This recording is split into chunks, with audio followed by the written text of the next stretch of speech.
Public TV news బులెటిన్ల ముందుగా headlines. CM Revanth రెడ్డిని కలిసిన మంత్రి కొండ సురేఖ దంపతులు.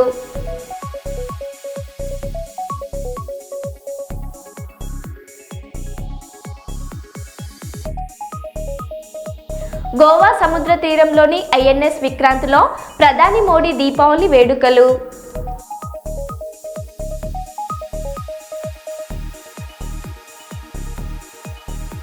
రియాజ్ను ఎన్కౌంటర్ చేయడంతో టపాసులు పేల్చి సంబరాలు చేసుకున్న నిజామాబాద్ పోలీసులు.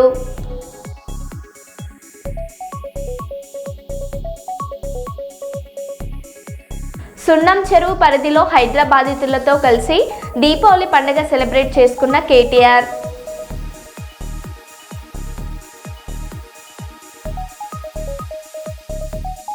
తాడపల్లిలోని దేవాదాయ శాఖ ఆనం రామనారాయణ రెడ్డి నివాసంలో అంబరాన్నంటిన దీపావళి సంబరాలు.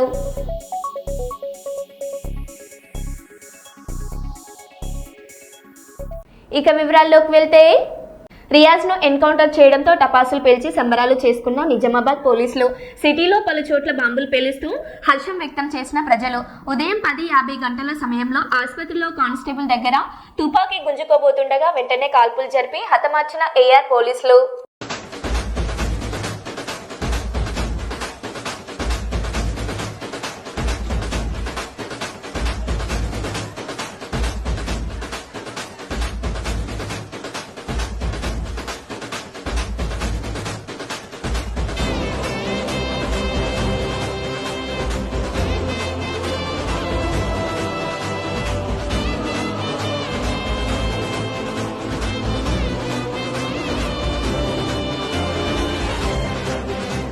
తిరుపతి శ్రీ వెంకటేశ్వర నేషనల్ జూ పార్కులోని వైట్ టైగర్ సమీర్ మృతి చెందింది. అనారోగ్యంతో బాధపడుతున్న సమీర్ మూత్రపిండాల్లో నీటి నిల్వ వృద్ధాప్యం కారణంగా మరణించినట్లు వెటర్నరీ వైద్యులు తెలిపారు. 2011లో హైదరాబాద్ నెహ్రూ జూలాజికల్ పార్కు నుంచి తిరుపతి జూ పార్కుకు తరలించబడిన ఈ పులి అప్పటి నుంచి అక్కడే సంరక్షణలో ఉంది.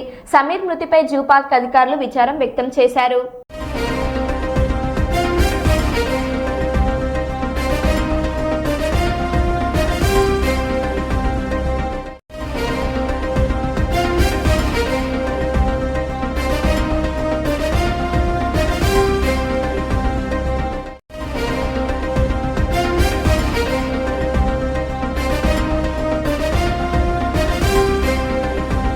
ఐఎన్ఎస్ విక్రాంత్లో దీపావళి పండుగ జరుపుకున్న ప్రధాని నరేంద్ర మోదీ.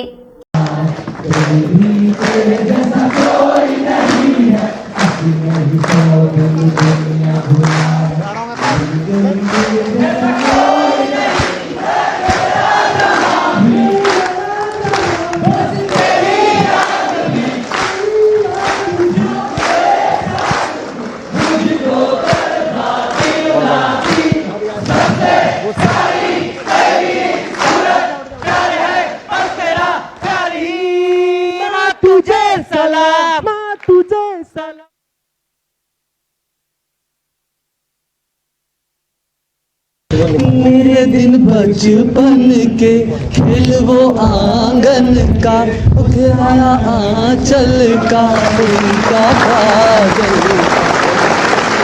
मेरे आंसुओं की मोती पे मेहरबान लिख देना, मेरे आंसुओं की मोती पे मेहरबान लिख देना, मेरे शरीर के हर हिस्से पे हिंदुस्तान लिख देना। मुझे मंदिर और मस्जिद दोनों प्यारा है, कहीं भगवान लिख देना, कहीं रहमान लिख देना।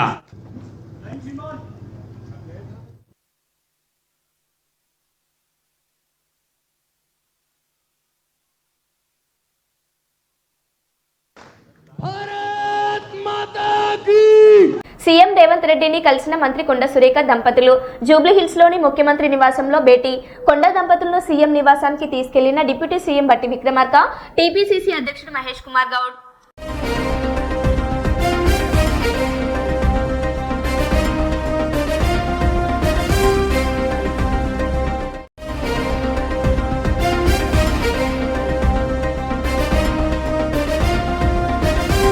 గోవా సముద్ర తీరంలోని ఐఎన్ఎస్ విక్రాంత్లో ప్రధాని మోదీ దీపావళి వేడుకలు, నేవీ అధికారులు సిబ్బందితో కలిసి వేడుకలు. ఓవైపు అనంతమైన ఆకాశం ఉంటే మరోవైపు అనంత శక్తులు కలిగిన ఐఎన్ఎస్ విక్రాంత్ ఉంది.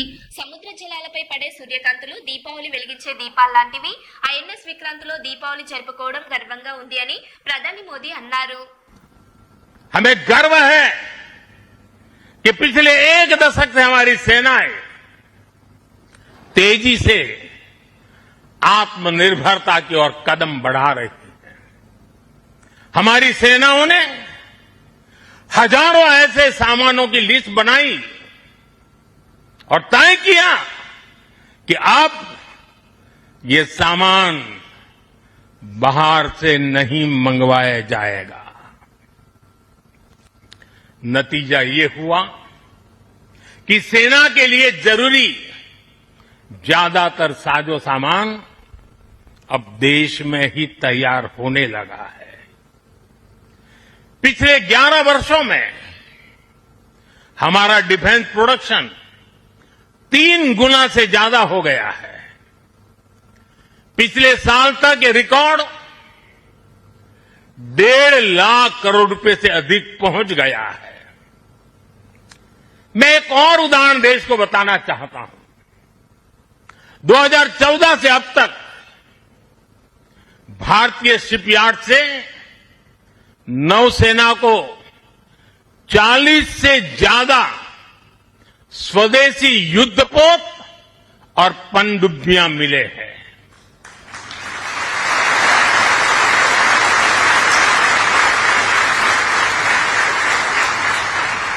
और देशवासी, आप जहां भी मुझे सुन रहे हो, एक आंकड़ा याद रखना, और मैं पक्का मानता हूं आज आपके सुनने के बाद आपके दिवाली के दिए और ज्यादा तेज प्रकाशित हो जाएंगे। जो मैं कहना चाहता हूं वो क्या है? आज हमारी क्षमता क्या है? अब तो औसतन हर 40 दिन में एक नया स्वदेशी युद्धपोत या पनडुब्बी नेवी में शामिल की जा रही है। हर 40 दिन में एक। साथियों, हमारी ब्रह्मोस और आकाश जैसी मिसाइलों ने ऑपरेशन सिंदूर में भी अपनी क्षमता साबित की है। ब्रह्मोस को तो नाम ही ऐसा है कि सुनते ही कई लोगों को चिंता हो जाती कि ब्रह्मोस आ रहा है क्या। अब दुनिया के कई देश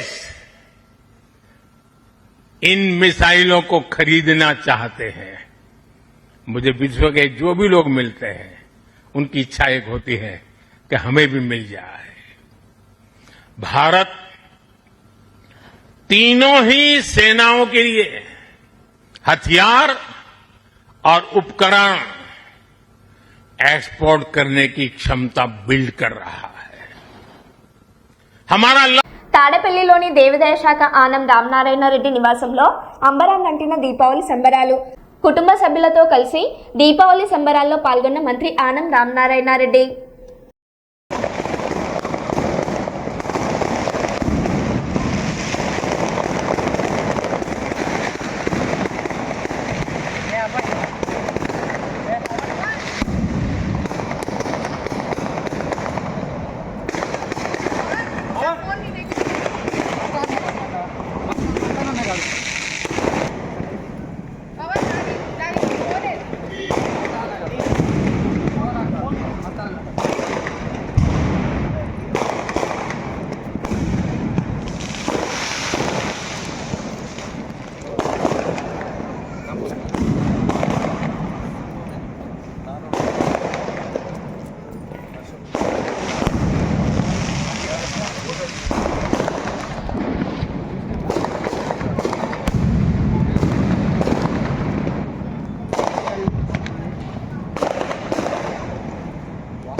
పెట్టించాను.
సున్నం చెరువు పరిధిలో హైదరాబాదీతులతో కలిసి దీపావళి పండుగ సెలబ్రేట్ చేసుకున్న కేటీఆర్.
వాళ్ళకు పేదలంటే లేదు. ఇందిరమ్మ రాజ్యం అంటే మనమేమనుకున్నాం, ఇల్లు కట్టిస్తారేమో అనుకున్నాం. ఇందిరమ్మ రాజ్యం అంటే ఇల్లు గులగొట్టుడే ఉన్నది మొత్తం కార్యక్రమం. హైదరాబాద్లో ఒక్క ఇటుక పెట్టింది లేదు, ఒక్క ఇల్లు కట్టింది లేదు 2 ఏళ్లలో. ఒక్క మనిషికి, ఒక పేద మనిషికి సాయం చేసింది లేదు. ఒక ఫ్రీ బస్సు తప్ప. ఇక ఫ్రీ బస్సు వల్ల లాభమా నష్టమా మీకేరక నేను చెప్పా. కానీ మొత్తం అందరిని ఆగం చేసిండ్రు. ఇలా రియల్ ఎస్టేట్ చేసుకుంటూ ఆగం, బిజినెస్ చేసుకుంటూ లాగం, ఆటో నడుపుకుంటూ లాగం, మొత్తం కరెంటు బిల్లులు మళ్ళీ వస్తున్నాయి. మళ్ళా మంచినీళ్ళు కూడా ఫ్రీగా కేసీఆర్ గారు ఇస్తే అది కూడా తీసి పారేసిండ్రు. ఆగమాగం పేదల బతుకులు చేసి ఇవాళ మొత్తం అన్యాయం చేస్తున్నది కాంగ్రెస్ ప్రభుత్వం. అందుకే మీకు ధైర్యం చెప్పడానికి, ఒకవేళ ఈ ప్రభుత్వం బుద్ధి తెచ్చుకొని మీకు న్యాయం చేయకపోతే మీ అందరికి మేము మాటిస్తున్నాం, ఇంకో 2 ఏళ్లలో మళ్ళీ కేసీఆర్ గారి ప్రభుత్వం తప్పకుండా వస్తుంది. ముమ్మాటికి మీ ఒక్కొక్కరి పేరు ఇక్కడ రాపిచ్చిపోతా. నేను కృష్ణారావు గారికి, మన శేర్లింగంపల్లి నాయకులకు నేను చెప్పి మొత్తం రాసుకొని నా దగ్గర కూడా పెట్టుకుంటా. ప్రతి ఒక్కరికి బ్రహ్మాండమైన ఇల్లు ఇచ్చి మళ్ళా మీకు గౌరవంగా ఇళ్లలో తీసుకుపోయే బాధ్యత కూడా మేము తీసుకుంటామని చెప్పి కూడా ఈ సందర్భంగా తెలియజేస్తా ఉన్నాం. ఇలా కేవలం దీపావళి మీ పిల్లలతోని కొద్దిసేపు, ఎందుకంటే కొన్ని పటాకులు వాళ్ళకి ఇచ్చి వాళ్ళతో పాటు కొద్దిసేపు ఉండి మీకు కూడా కొంత సాయం చేసి పోదామన్న ఆలోచనతోనే ఇక్కడ దాకా వచ్చినాం. మీ అందరూ కూడా దయచేసి ధైర్యంగా ఉండాలి. తప్పకుండా ఇంకొక 2 ఏళ్ళే, ఎక్కువ రోజులు ఏం లేదు. దీపావళి అంటేనే నరకాసుర వధ జరిగినాక జరుపుకునే పండుగ. ఈ దిక్కుమాలిన కాంగ్రెస్ ప్రభుత్వం ఏదైతుందో, పేదవాడి కడుపు కొట్టిన ప్రభుత్వం, నరకాసురుడు లాంటి ఈ ప్రభుత్వాన్ని తప్పకుండా ఇంటికి పంపే రోజులు మీ అందరి కన్నీళ్ళలో ఈ ప్రభుత్వం కొట్టుకపోతుంది. కొట్టుకపోయినాక మళ్ళొకసారి నిజమైన దీపావళి వస్తుంది. తప్పకుండా మీకు న్యాయం జరిగేదాకా మీతో ఉంటామని చెప్పి తెలియజేస్తూ, ఇక హైదరాబాద్ పాత బస్తీ బహదూర్పురా చౌరస్తా వద్ద ఒక స్క్రాప్ గోదాంలో ఘోర అగ్ని ప్రమాదం చోటు చేసుకుంది. సమాచారం అందుకున్న బహదూరాపూర్ పోలీసులు, అగ్నిమాపక సిబ్బంది 3 ఫైర్ ఇంజన్లతో సంఘటన స్థలానికి చేరుకొని మంటలను ఆర్పేశారు. ఈ అగ్ని ప్రమాదంలో గోదాంలోని స్క్రాప్ సామాగ్రి, అలాగే ఒక జీప్ మరియు ఒక కారు పూర్తిగా దగ్ధమయ్యాయి.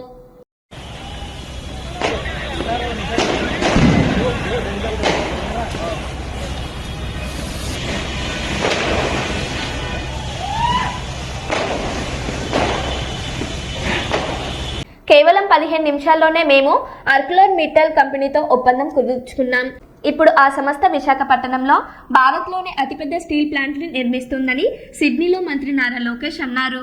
One example is Reliance is investing big into CBG, compressed biogas project, where they're making compressed biogas from Napier grass.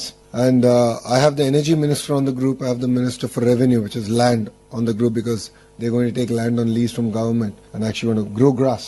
And on a daily basis, the project is updated. And if they don't update, then I get involved and say, what's the status update? Where are we? What's the target? Where do we stand? Another example of speed of doing business is the work that we've done with ArcelorMittal. ArcelorMittal is building India's largest steel plant south of Visakhapatnam. And again, we got this done in 15 months. So from the day we agreed to agreeing on the incentives, getting the land done, environmental hearing, getting all the clearances. So this is not MOU. This is grounding. We are not here to sign papers. We are not here to do MOUs. We actually want to deliver on the field.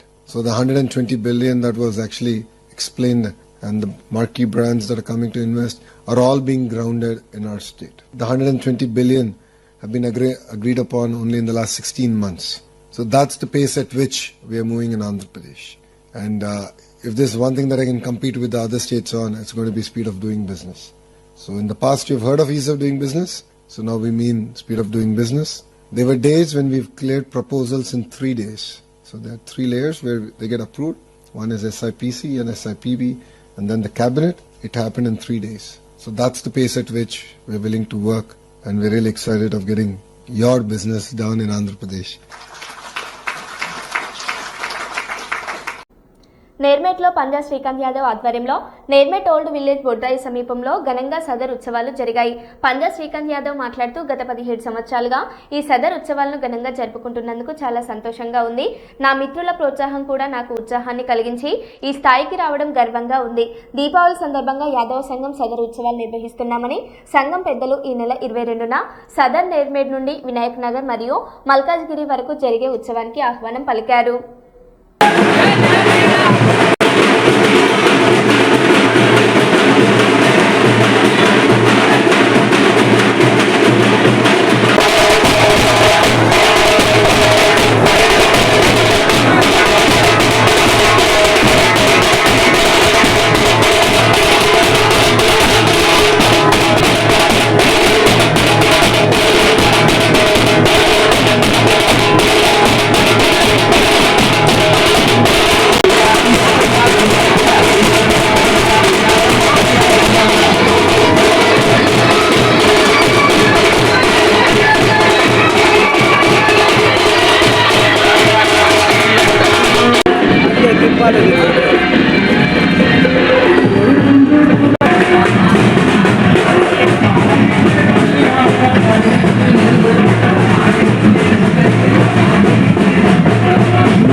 మేము గత ఒక 17 సంవత్సరాల నుంచి మేము పోటీలు చేయడం జరుగుతుంది. ఈ ఓల్డ్ ఎలిమెంట్ సదర్ 22వ తారీఖు అందరు రావాల్సిందిగా మేము కోరుకుంటున్నాము. ఈ ఒక దినపోతులు చూసే 2 మహారాష్ట్ర కింద తెచ్చినాము, 2 హర్యానా కింద తెచ్చినాము, 1 సోలాపూర్ మొన్న 2 నెలల కింద ఈ పోటీ సదర్ కోసం స్పెషల్గా తెచ్చడం జరిగింది. మేము ఈసారి సదర్ 22వ తారీఖు రోజు ఏం లేదన్నా 15-16 పోతుల నుంచి మేము ఓల్డ్ ఎలిమెంట్ నుండి వినాయక్ నగర్ చౌరస్తాలో జరిగే సదర్కి రావడం జరుగుతుంది. నేరేడుమెట్లో చాలా భారీ ఎత్తున తీస్తున్నాము. 2-3 రకాల బ్యాండ్ డీజే డాన్సర్లతో కలిపి చాలా భారీ ఎత్తున వస్తుంది. ఓల్డ్ నేరేడుమెట్ నుంచి ఇక్కడ వచ్చి జెడ్పీహెచ్ఎస్ స్కూల్ దగ్గర వేసే కమాండ్ దగ్గరికి మేము రంగరంగ వైభవంగా రావడం జరుగుతుంది. కుటుంబ సంఘంగా దోస్తులతో అందరితో ఆడుతూ పాడుతూ సదర్ స్టేజ్ దగ్గరికి రావడం జరుగుతుంది.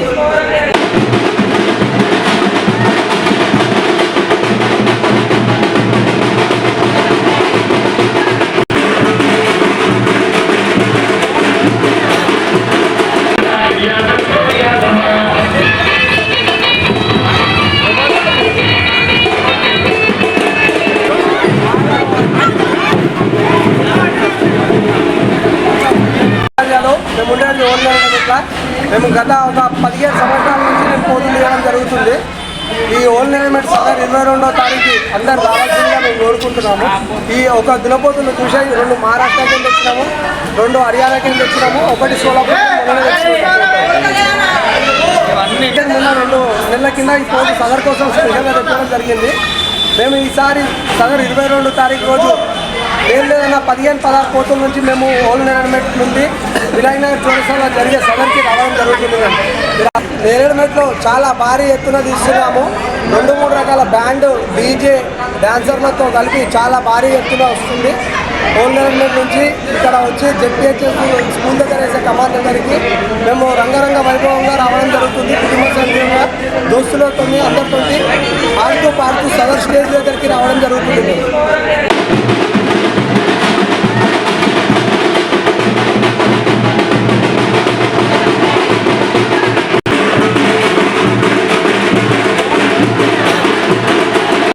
పోలీస్ అమరవీరుల సంస్మరణ దినం కార్యక్రమంలో పాల్గొన్న ముఖ్యమంత్రి శ్రీ నారా చంద్రబాబు నాయుడు. ఆధునిక ఆంధ్రప్రదేశ్ రూపశిల్పి, సాంకేతికతకు శ్రీకారం చుట్టిన మహానేత, ప్రజల సంక్షేమం, రాష్ట్ర అభివృద్ధి లక్ష్యంగా పెట్టుకుని ప్రగతి పథంలో పయనింపజేసిన ప్రజానాయకులు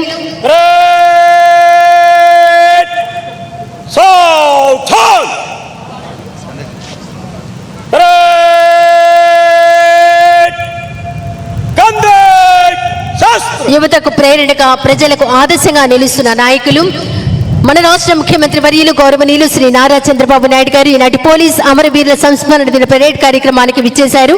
గౌరవ వందనం స్వీకరిస్తారు.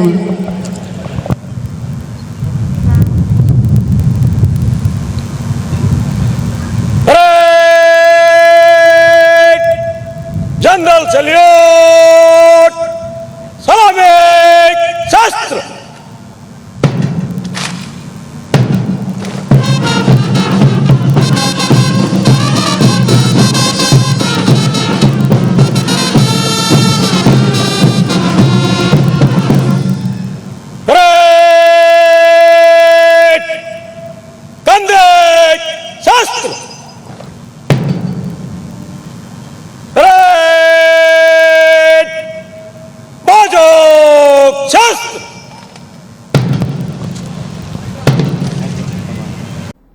పోలీస్ అమరవీరుల సంస్మరణ దినోత్సవాన్ని పురస్కరించుకొని గోషామహల్ పోలీస్ మార్టియాస్ మెమోరియల్లో జరిగిన కార్యక్రమంలో సీఎం రేవంత్ రెడ్డి ముఖ్య అతిథిగా పాల్గొన్నారు. పోలీస్ డీసీపీ శివధర్ రెడ్డి నేతృత్వంలో అమరవీరులకు ఘన నివాళులు అర్పించారు. సీఎం అమరవీరుల స్మారక స్తూపానికి పూలమాలలు వేసి 2 నిమిషాల పాటు మౌనం పాటించారు. ఈ సందర్భంగా నిజామాబాద్ కానిస్టేబుల్ ప్రమోద్కు పోలీస్ డిపార్ట్మెంట్ తరపున నివాళులు అర్పించారు.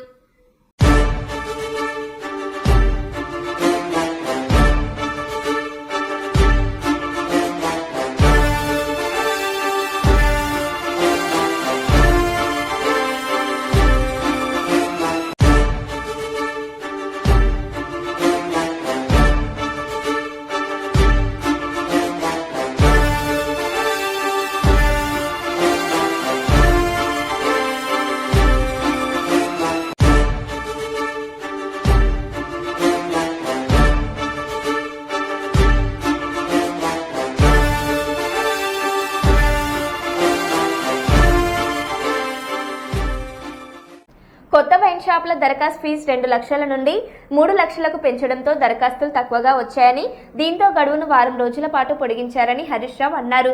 మద్యం దుకాణాల ఆదాయంపై మాత్రమే సీఎం రేవంత్ దృష్టి పెట్టారని, ప్రజల ఆరోగ్యంపై శ్రద్ధ చూపడం లేదని విమర్శించారు. కేసీఆర్ కిట్ బస్తీ దవాఖానలో మందులు, జీతాల సమస్యలపై సమీక్ష అవసరం ఉందని ప్రశ్నించారు.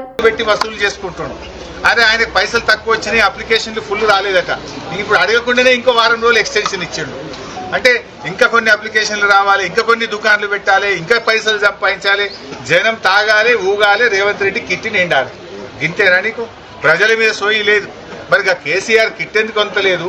బస్తీ దవాఖాన్ల జీతాలు ఎందుకు వస్తలేవు? బస్తీ దవాఖాన్ల మందులు ఎందుకు లేవు? బస్తీ దవాఖాన్ల పరీక్షలు ఎందుకు లేవు అని ఒక్కనాడన్నా రివ్యూ చేసినావా? మద్యం దుకాణాల గురించి ఇంకా దరఖాస్తులు అమ్ముర్రి, 3 లక్షలు ఫీజు పెట్టుర్రి, రేటు పెంచుండ్రి, పైసలు సంపాదించుండ్రి, దీని మీద మాట్లాడుతున్నావు తప్ప గరీబోల గురించి నువ్వు మాట్లాడతలేవు. ఆనాడు 15వ ఆర్థిక సంఘం కేంద్రంలో ఉండే ప్రభుత్వం అరే ఈ బస్తీ దవాఖానాలు చాలా బాగా పెట్టిండు కేసీఆర్, బాగుంది, దేశం మొత్తం తెలంగాణను చూసి నేర్చుకోండి అని ఆనాడు మమ్మల్ని ప్రశంసించారు. కానీ ఈనాడు ఏమైపోయింది, బస్తీ దవాఖానాలకే సుస్థి పట్టింది. పనిచేసే సిబ్బందికి వైద్యం లేదు, గోళీలు లేవు, పరీక్షలు లేవు. ఆ డాక్టర్ అమ్మ చెప్తుంది అన్ని స్ట్రీట్ డాగ్స్ సార్, పొద్దున డ్యూటీకి వచ్చేటప్పుడు పోయేటప్పుడు ఏడ కుక్కలు కరుస్తాయని భయంగా వస్తున్నాము అని చెప్పి ఆ డాక్టర్ అమ్మ చెప్తున్నటువంటి పరిస్థితి. అంటే జిహెచ్ఎంసీ అసలు పనితీరు బాగలేదు. చివరికి ఈ బస్తీ దవాఖాన పరిస్థితి ఏంటంటే దానికి మీటర్ కూడా లేదు, బయట కొండేసి దవాఖానలో కరెంట్ నడుస్తుంది. పోయి ఆడ పోయి బీపీ మీటర్ చూస్తే ఆ బీపీ మీటర్ కూడా అందులో బ్యాటరీలు అయిపోయినాయట. బీపీ చెక్ చేసే మిషన్ లో బ్యాటరీలు అయిపోయినాయి. బ్యాటరీ అయిపోతే మాకు ఇక బ్యాటరీలు కొనడానికి పైసలు వస్తలేవు సార్, అయితే కరెంట్ ఉంటే చూస్తున్నాం, లేకపోతే బ్యాటరీ లేకపోతే పక్కకు పెడుతున్నాము అన్నారు. మరో బులెటిన్లో మళ్ళీ కలుద్దాం. Stay tune.